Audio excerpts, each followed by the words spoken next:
अरे चूहा ही तो है। तू तो ऐसे डर रही है जैसे तूने कोई भूत देख लिया हो। कितनी डरपोक है तू भी ना प्रज्ञा। आप ज्यादा हंसो मत दीदी, हर इंसान को किसी ना किसी चीज से डर लगता है। लगता होगा, पर मुझे तो किसी चीज से डर नहीं लगता। मैं तो बहुत बहादुर हूं, पर तू हद कर दी भाई, एक चूहे से डर गई है।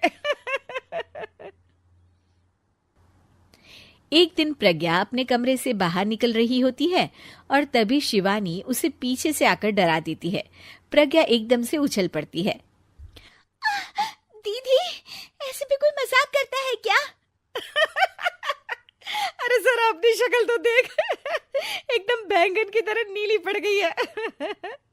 अरे मेरी देवरानी इतनी बड़ी डरपोक है, मुझे तो पता ही नहीं था। आप ऐसे चौंकाओगे तो कोई भी डरेगा ना। अरे नाना, कोई बहाना अब काम नहीं आएगा। आज से ना तुम्हारा नाम है डरपोक प्रज्ञा। शिवानी प्रज्ञा का मजाक उड़ाकर चली जाती है। प्रज्ञा शिवानी की मजाक उड़ाने की आदत से परेशान हो जाती है। जब देखो मेरा मजाक उड़ाती रहती है, इनकी शिकायत तो मम्मी जी से करनी ही पड़ेगी मुझे। प्रज्ञा अपनी सास के पास जाती है और उन्हें सारी बात बताती है कि किस तरह उसकी जेठानी उसके डर का मजाक उड़ाती है। ओहो, तो बड़ी बहू को बड़ा घमंड है अपनी बहादुरी पर। कोई नहीं, अभी उसका घमंड तोड़ देते हैं। मेरे पास एक तरकीब है छोटी बहू, एक काम कर तू। प्रज्ञा की सास उसे अपनी जेठानी को डराने का प्लान बताती है।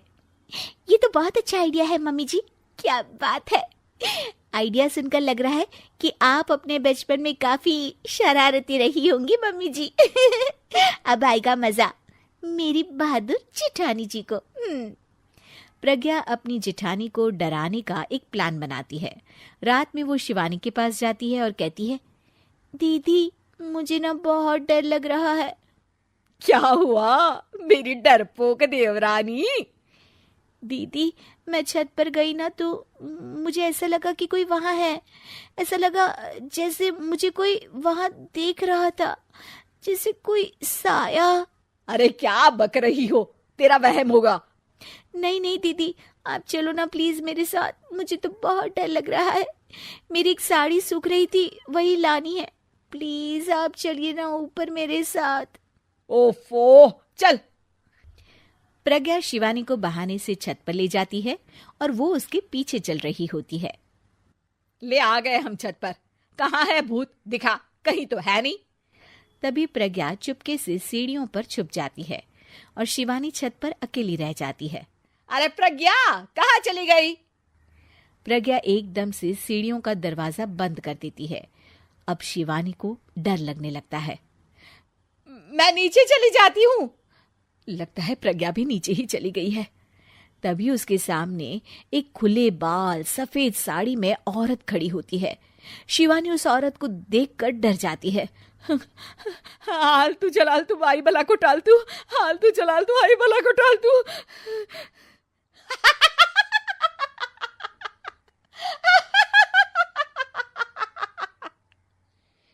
चुड़ैल की हंसी सुनकर शिवानी बुरी तरह डर जाती है।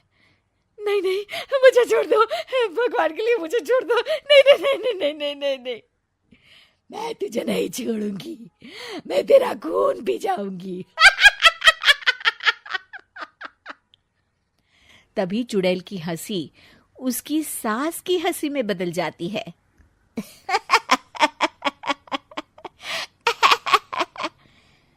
मम्मी जी, ये तो मम्मी जी की आवाज है।